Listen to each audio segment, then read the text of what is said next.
There are only a certain number of people who, throughout history, have garnered such a reputation that the utterance of their very name strikes fear in the hearts of men, women, and children alike.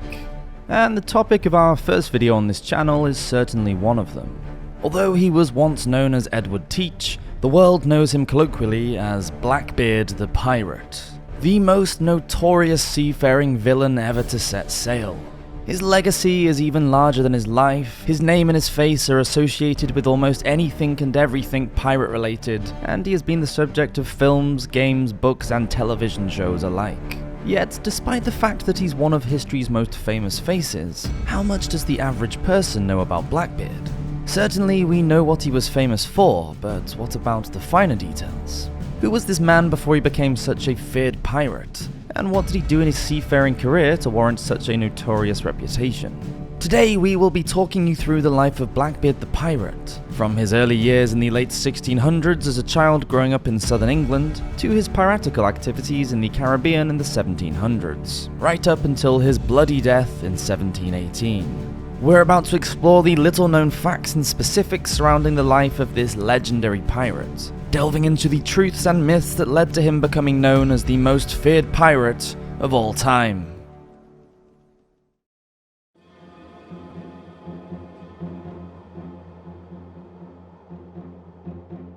Before he was Blackbeard, he was Edward Teach, or at least historians think he was. Plenty of different spellings and pronunciations of his surname exist. Thatch, Thack, and Tack are all recorded throughout time. One early historical source even proposes that his full name was Edward Drummond, but as this is the only known reference, we can't really take this seriously. To add to the confusion, it has also been suggested that Teach, or a variation thereof, might not have even been the future pirate's name at all. Many pirates were known to have used fake surnames in order to easily avoid the law when committing nefarious deeds. So there is a good chance that Blackbeard's real name is lost to history entirely, with only his aliases surviving to the present day. Following on from this then, it won't surprise you to learn that historians have not managed to discern much about Blackbeard's early years. The most commonly accepted location for his birthplace is Bristol, located in the south of England along the River Severn, but many sources claim otherwise, stating that he may have been born in America. California, Philadelphia, and New York are all viable options. Sources suggest that he was born in or around the year 1680, one of multiple children of Captain Edward Teach Sr. and Elizabeth Teach. At some point in Edward Jr.'s childhood, it is thought that Edward Sr. relocated the family to Jamaica, and the future Blackbeard's parents would eventually pass away. At the time of his parents' passing, Edward Jr. was working as a mariner in Kingston, Jamaica, where historians believe he married. Throughout the course of his life, he would father at least one child.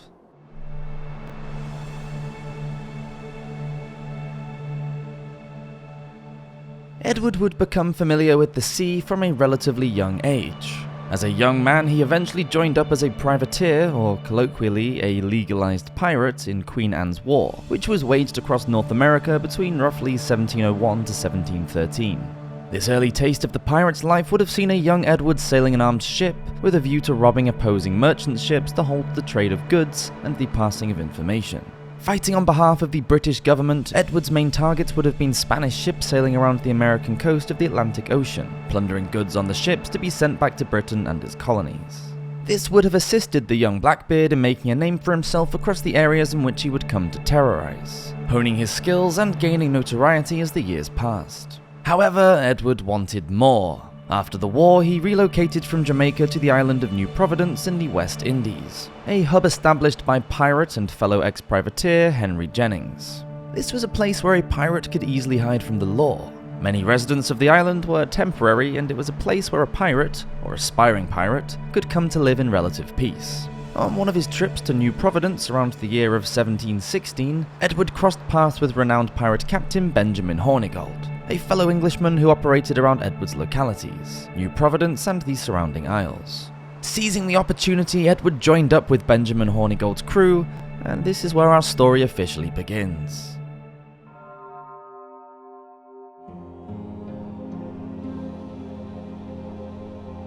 Edward would spend the next few months and years under the command of Benjamin Hornigold, where he gained experience working as a pirate, no longer a privateer.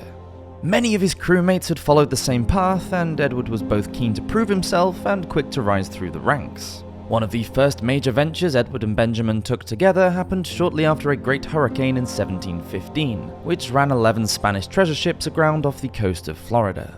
The pirates descended upon the ships, seizing their prime opportunity to take the treasure for themselves, commissioned by the governor of Jamaica. Together they plundered and captured multiple ships, but Edward had plans of his own shortly after joining up. Later that year, in 1715, Benjamin provided Edward with one of the sloops captured from a successful raid. A small vessel, but one that gave Edward the freedom he desired. A year later, in 1717, Edward was rewarded yet again with a frigate, specifically a French privateering slave ship named Concord. Much larger and much more powerful than the sloop he was previously commanding, Edward renamed the ship the Queen Anne's Revenge, and took to the seas with it as his flagship. To this day, it remains perhaps the most iconic piracy vessel of all times, but Edward only took control of it for 1 year, downsizing back to a smaller sloop named the Adventure in 1718. Back in 1717, however, Edward now had what he needed to go solo. He had made a name for himself alongside Benjamin Hornigold, he had been provided with a strong ship and a skilled crew for his triumphs as a pirate, and he was ready to carry on in Hornigold's shoes when his mentor retired at the start of the year, accepting a pardon from the King of England. This is where Edward's story ends, and Blackbeard's begins.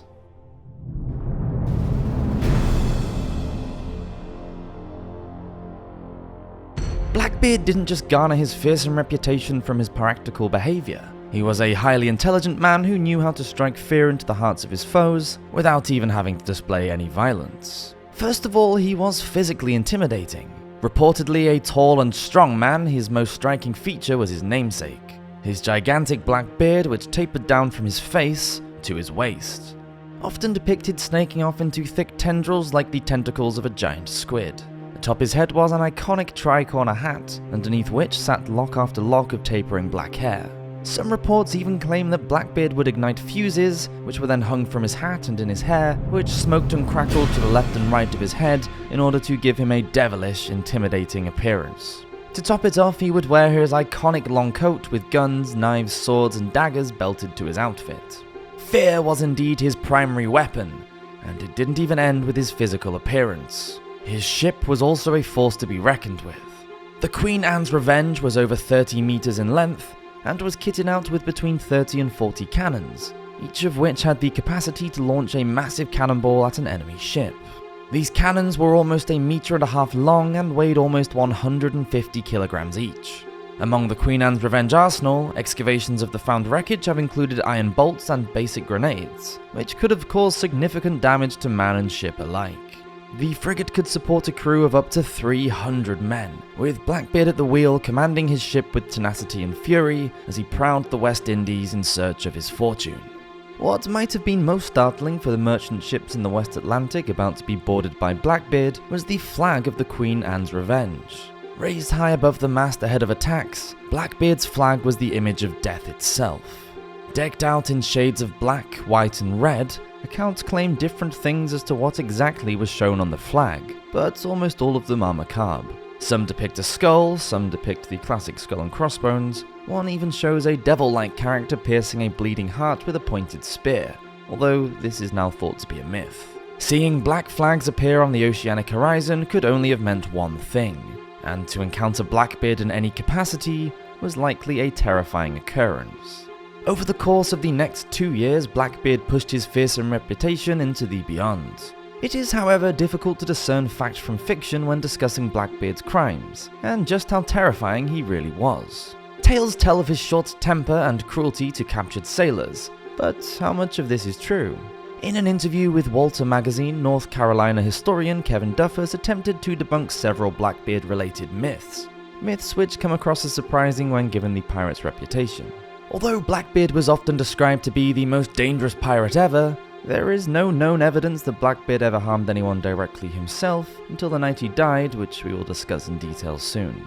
He was, according to historical sources, even cordial to many of the captains of the ships he would plunder, and Duffus claims that Blackbeard's characteristic habit of lighting lit fuses in his hair was simply an elaborate means of keeping irritating biting insects away.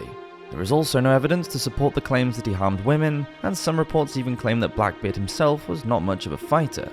We can never be certain as to how such rumours spread, but based on the fact that Blackbeard, in his 2 years of operation, was a highly prolific pirate, these rumours may have been started by his disgruntled victims, or perhaps simply to paint him as a villain, making the general public aware of his misdeeds.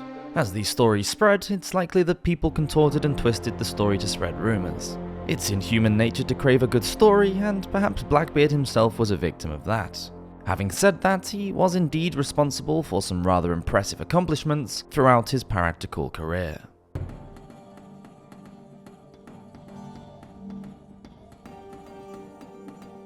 So what exactly can we say of the truth surrounding this legendary pirate's achievements? Just what did he do to make a name for himself as a pirate and not just as a frightening presence? With the Queen Anne's Revenge, and at this point around 150 men under his control, in the late November of 1717 he set to work on attacking a duo of ships. Amongst them was the Great Allen and the Margaret, two British merchant ships which Blackbeard and his crew managed to capture and loot, taking the treasure on board for himself and his crew. With the former, Blackbeard disembarked the Great Allen's crew and burned the ship, and with the latter he forced the crew to watch his men raid the ship's treasure before returning it to the captain. After these raids, Blackbeard went quiet for a few months, and his movements cannot be tracked in the historical records. But eventually he resurfaced, with an additional 200 men and an extra sloop under his command.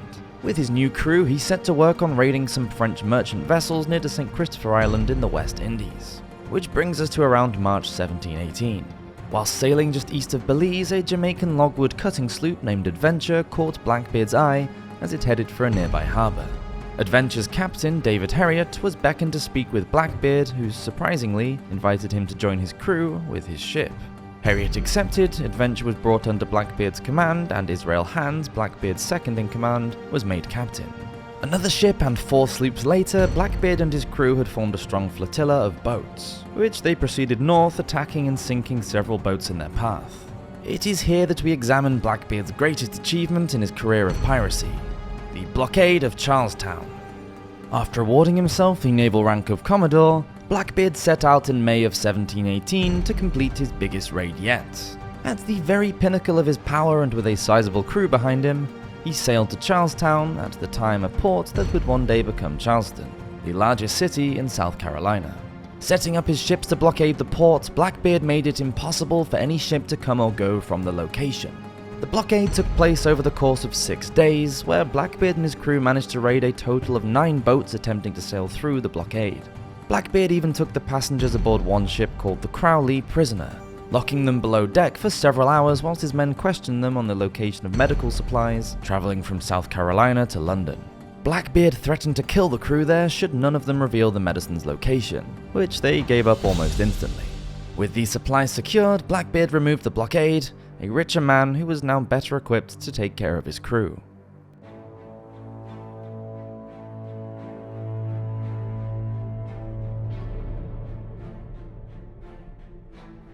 On the 5th of September 1717, King George I of Great Britain declared the Proclamation for Suppressing Pirates, which promised a pardon to all acts of piracy committed before and until the 5th of January to any pirate who would surrender before the 5th of September 1718. Later, this was extended to a deadline of the 1st of July 1719. In other words, Blackbeard could call it quits ahead of a certain date, keep the wealth he had attained through piracy, and still live as a free man.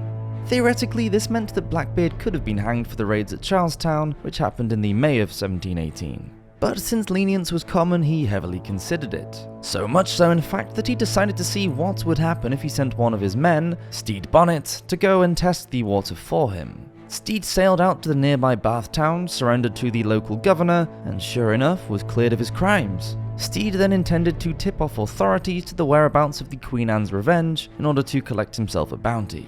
But when he returned to the previous location of Blackbeard and his crew, he discovered that the legendary captain had sailed off in the Revenge, marooning Stede's crew and taking all of his treasure. Outraged, Stede pursued Blackbeard, but when he failed to locate the captain, he quickly returned to a life of crime with his crew. In September 1717, he ran afoul of the law and was hanged in Charlestown. Blackbeard's next action was a surprising one. He ran his own ship, the Queen Anne's Revenge, aground, likely to depart with excess crew in order to increase the wealth for those he trusted most. Now the captain of a sloop and not the mighty frigate he once commanded, Blackbeard made a beeline for Bathtown, where he and his remaining crew were pardoned by the local governor. It was here in June 1718 that Blackbeard decided to settle for a while. Permitted by the governor to return to a life of privateering, and after renamed his remaining sloop to Adventure, he temporarily took to the waves once more, where he became a pirate. Once again, his pardon was revoked and a warrant was issued for his arrest. He continued to raid and capture a slew of vessels across the Caribbean over the next few months, where he teamed up temporarily with the pirate Charles Vane, as well as his old crewmate Israel Hands. The news soon reached Alexander Spotswood, governor of Virginia, who soon made it a possibility for pirates to be tried without a jury in times of crisis. The return of Blackbeard in the Caribbean was declared to be just that, a crisis, and it became a matter of urgency to bring him to justice. Spotswood was tipped off from the Queen Anne's Revenge ex-quartermaster William Howard, who informed him of Blackbeard's whereabouts in exchange for his surrender and pardoning. Spotswood soon sent out Lieutenant Robert Maynard and his crew in 2 sloops with a view to tracking down the infamous pirates. On a scouting mission to try and track Blackbeard down, Maynard's men did indeed manage to find their target, anchored on Ocracoke Island, North Carolina, at dusk on the 21st of November 1718. He didn't know it, but what transpired next would be a situation of all or nothing for Blackbeard and his men.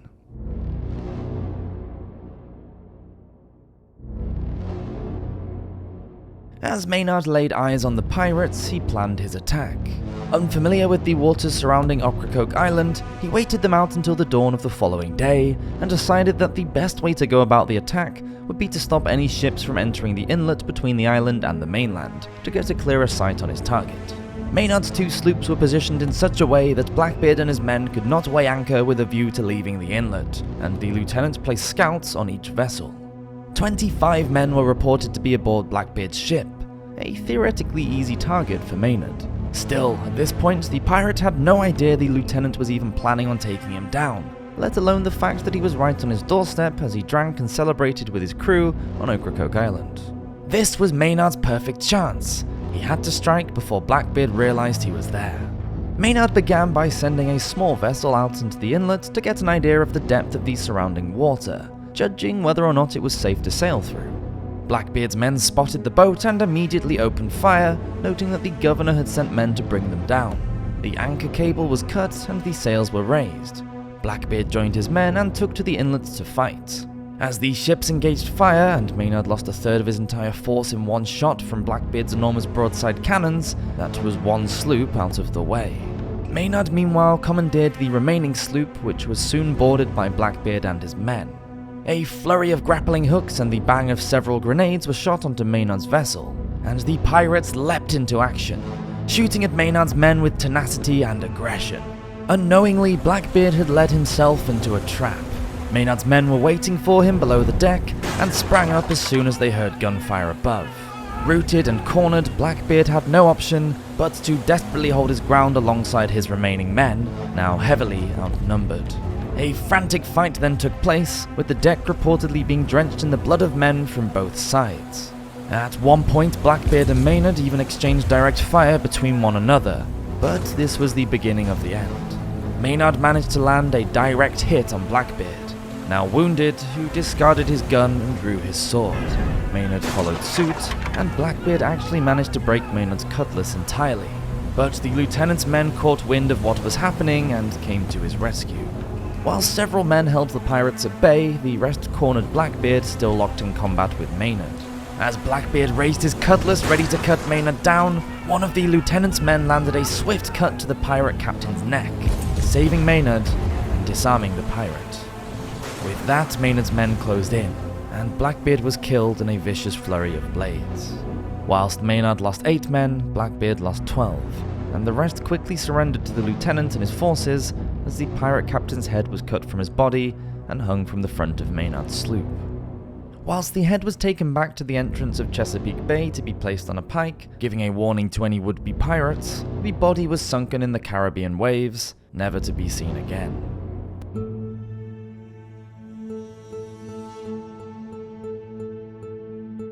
We're often quick to bill Blackbeard as the greatest pirate of all time, or the strongest pirate of all time. But how many of these statements are myths?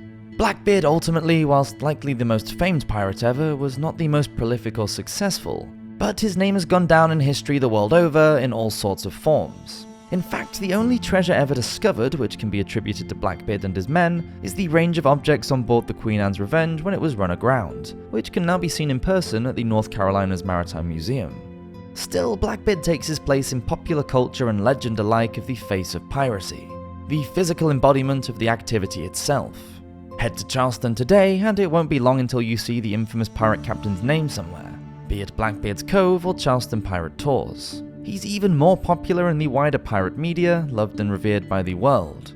Blackbeard the Pirate, a 1952 film starring Robert Newton, comes to mind first. But fictitious portrayals of the captain have appeared in places innumerable.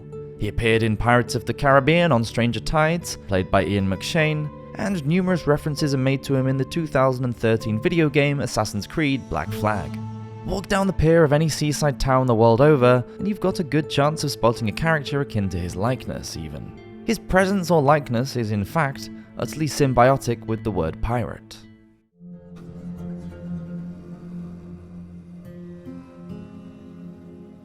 As dramatic and engaging as the real story of Blackbeard can be, his nautical tale presents us with a great example of rumour taking precedence over historical fact. There is no doubt that this infamous captain was a charismatic leader, a skilled negotiator, and a fearsome adversary. But in reality, his story was much more nuanced. History is always written by the victors, and it's always an interesting thought to imagine what you would have seen if you were to encounter historical figures such as Blackbeard in the flesh. How would a first-hand experience measure up against the historical sources we have today? Questions like this could have us thinking our whole lifetimes. Separating the myths from the truth does not make the story of Edward Teach any less remarkable. From his humble beginnings as a child in Bristol to his life as a privateer, which quickly descended into a life of crime. There is no doubt that he led an interesting and event-filled life. With a massive crew at his command and ambitious feats such as the blockade of Charlestown under his dagger-embedded belt, it's hard not to see the man as a shrewd opportunist, who made both a name and a fortune for himself that suited his skills and experience. Even the man's death was as dramatic and climactic as any film or game could portray it. Though he may not have been the deadliest pirate ever to live, his reputation, one that will go down in the annals of time forever, is one he well and truly deserves. Thank you for watching, and we'll see you in the next video.